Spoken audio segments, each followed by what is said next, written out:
Little Falls is near the geographic center and is one of the oldest cities in the state. The first dam was built here in 1848 to power industries and attract settlers. This hydroelectric station was built in 1920. When the settlers first came here, the river is what drew them. So they situated on Little Falls because of the falls. Our four founding fathers started a mill here, and eventually it turned into, which was a flour mill at the time, but eventually it turned into logging. And so the Weyerhaeuser Muzzer Pine Tree Lumber Company was here, and it definitely was the river that brought them here. The boyhood home of Charles Lindbergh is here. The home and museum are open to the public. Across the street is the Charles A. Lindbergh State Park, dedicated to the famous aviator's father, a prominent politician. Some of the downtown buildings are painted with murals, and while you're downtown admiring them, you should stop in and visit the Minnesota Fishing Museum. As you come into the museum, one of the things that you will see is our collection of record fish. These are the Minnesota state record catches. No, they're not the originals. For some reason, when somebody catches a record fish, they like to keep it themselves. So we have a little cabin set, around 1929-30, pre-electricity, when going up north was a lot more rustic than it is today. Another feature of the museum is our diorama. It's a separate room which contains a nice setting with spearfishing and angling for the winter months all set up. We have the Pine Grove Zoo, which is the second oldest zoo in the state of Minnesota.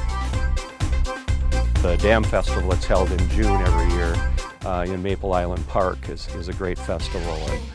So Little Falls has a lot to offer when it comes to the river and the Great River Road. And it's a good place to come and relax and sit back and just enjoy and watch the Mississippi flow by.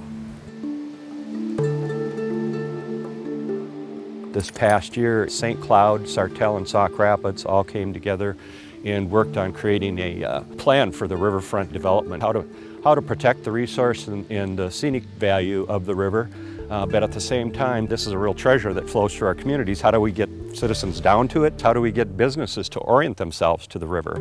For the past 3 years, local sports clubs, businesses, Stearns and Benton counties, along with the Stearns County Soil and Water Conservation District, have teamed up with the Minnesota Department of Natural Resources to host a Take a Day Off on the Mississippi River event.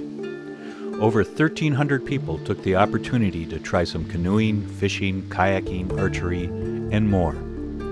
Each year, the number of participants has grown. While you're in the area, you gotta stop at the Clemens Munsinger Gardens on the East Bank in St. Cloud. The Munsinger Gardens date from 1915, when the city purchased the former site of a sawmill. The gardens were primarily constructed in the 30s by the WPA, the Works Progress Administration. The adjacent Clemens Gardens were developed in the 90s by Bill and Virginia Clemens, who then donated them to the city. They include 6 gardens in formal European style with American plantings.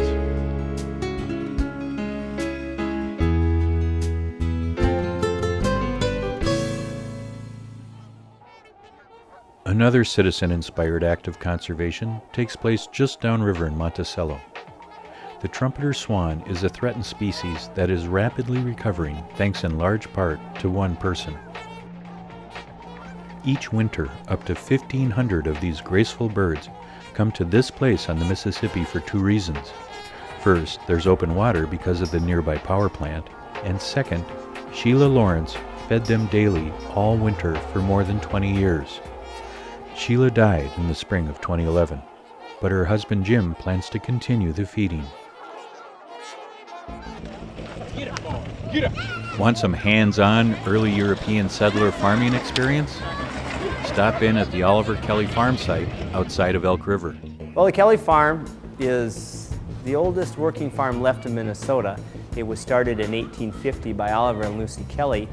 Today, it is a National Historic Landmark and a State Historic Site.